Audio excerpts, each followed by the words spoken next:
Cross Point. Glad that you've joined with us. All right, enough of this fellowship stuff. Come on. No, just kidding. Let me encourage every one of you to grab one of the cards in front of you and fill it out and put down a prayer request. If you're new here, write some information down. And when the offering plate is passed, if you could put it in there, that would be tremendous. Just a few announcements. This Wednesday, we have a Thanksgiving Eve service. In my opinion, it is the best service of the year. You show up, and it is a chance for you to give thanks. So I'm talking about Thanksgiving today, so hopefully you'll be primed to be part of that. In the back, in the gathering space there, we have free Advent devotionals for you. So let me encourage you to pick these up. These are 25 insightful and meaningful readings that you can share with you and your family. You could just have it as a reminder of God's goodness to us through the Advent season. And then our Christmas Impact, we have a Life Builders toy drive that's going on. So if you're out buying toys or buying stuff and you see a toy that you could donate to kids who really would need it, that would be a tremendous thing. It's going to benefit a great many families. So let me encourage you to do that. And there's information in the bulletin about that. At this time, we're going to have one of our missionaries who grew up in this church. Anna Benson's going to come. No, Anna Thompson. You used to be Anna Benson. It's terrible, and I remember that. Anyway, she's going to come up, and she's going to share, and then she's going to show us a video. Yeah, great. Good morning. All right. Just wanted to thank you for having me. I love coming back. I'm actually here. We leave on Tuesday. My grandmother's 90th birthday was last month, so here to celebrate her, and love coming back to what I consider my home church. And I was praying a lot about what do I want to say today? What is important? What do I feel like the Lord is calling me to say? And then last week, one of my staff sent me a video that she has put together with her church. And so it's a little bit long, so I'm not going to talk for a very long time. But then it kind of hit me. I want to talk about what the Lord is doing through the church.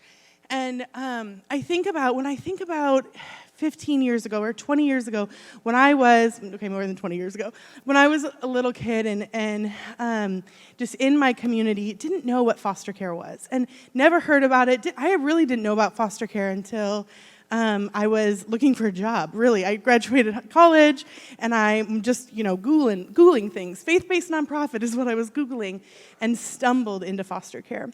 And what has changed, I feel like in the last, I won't say how many years, because it was a long time ago, but in the last years is the church, and this undercurrent of the church stepping up. I feel like our world is changing, but the church is saying, no, foster care is ours.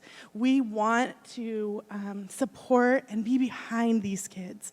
And so Olive Crest, we're a faith-based nonprofit. We are supported by a lot of local churches or non-local churches, as you may. And we believe in a couple things, and I'm not going to go into those a lot, but we believe that foster care is a calling.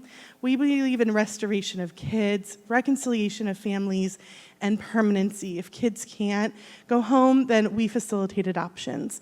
But I wanted to talk more about the church and how I see the church really stepping up. And it's so fun for me to hear stories of Crosspoint and learning about different foster families here and different families adopting. And I just love now the church is saying, this is ours. The body of Christ is saying, we're not going to let the world handle foster care. We're handling foster care. There's an organization out there called the Christian Alliance for Orphans. And just 2 Sundays ago was... it's National Adoption Month, November. 2 Sundays ago was Orphan Sunday. And in where I live in Washington, Olive Crest was in 52 churches sharing about foster care and what God is doing in the foster care system.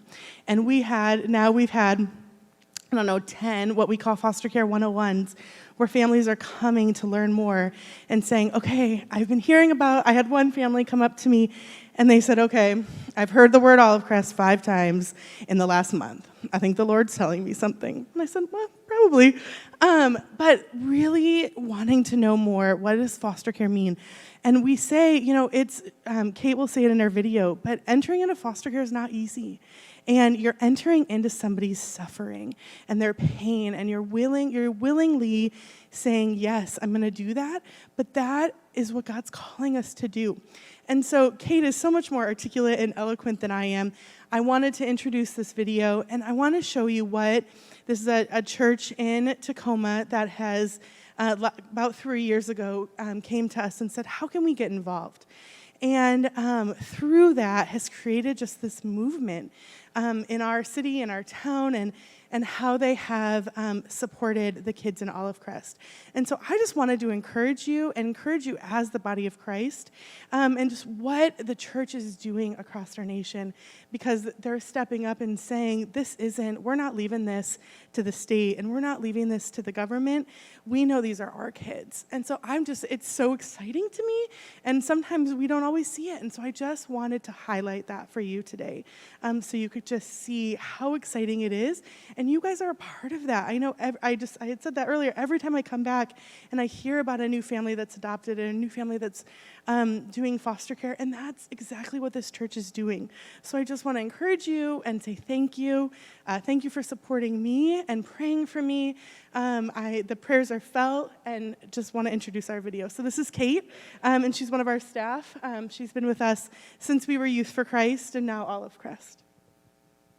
I'm Kate Konzelman, and I have worked within the foster care system for the last 6 to 7 years. Foster parents will always be heroes in my mind because they recognize that they're stepping into suffering, and when you walk with someone in suffering, you will suffer yourself, and they're volunteering to do that. I think I see Jesus more in foster care than I've seen him anywhere else, which is just exclusive to my experience. He is everywhere else, but you get to see a lot of him there. The misconceptions I come across with foster care typically are that the family is evil. They are in really tough circumstances, and you put 5 kids on that and a single parent home, neglect happens. And so I think it's really easy to demonize what has brought a child into care, when the reality is brokenness is the same in their family as it is in our lives. It manifests differently sometimes, but we're all in need of grace, and we're all in need of help, and we're all in need of support. Sometimes that gets misconstrued. We hear about the abuse and we hear about the neglect, and we miss the context of sometimes why that happens.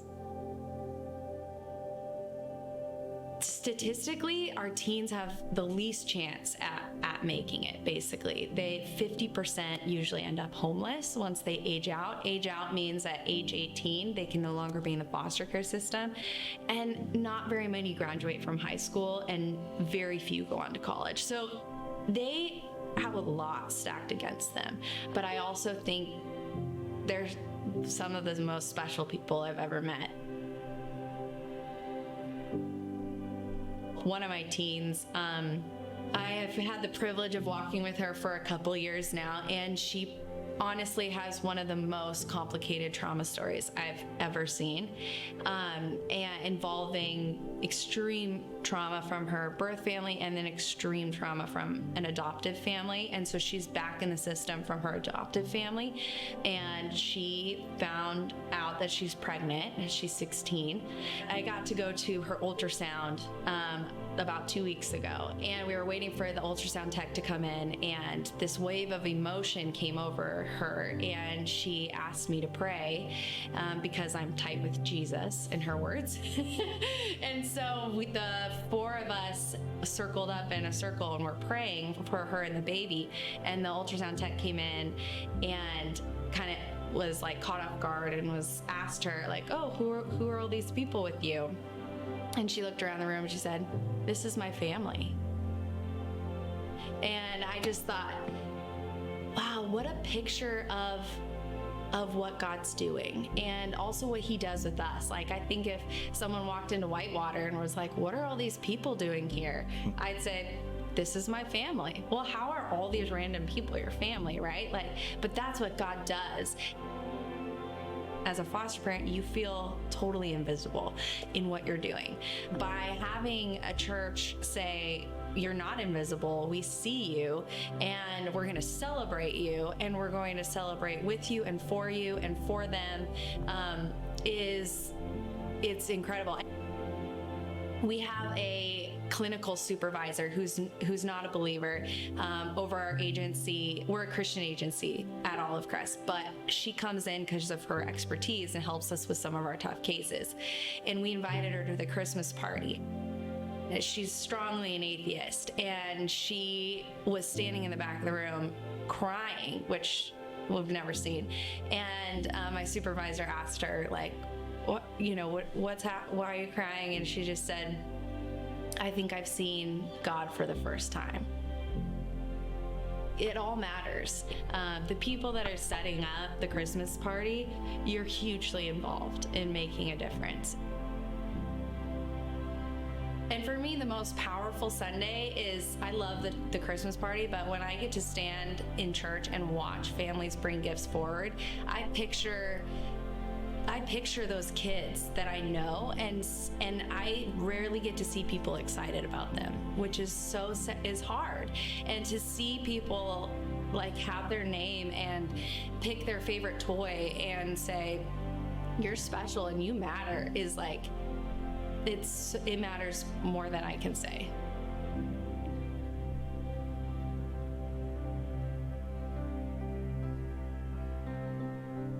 Would you pray with me? Heavenly Father, thank you so much for people that care about other people and are willing to give their lives, their time, their treasure, their talent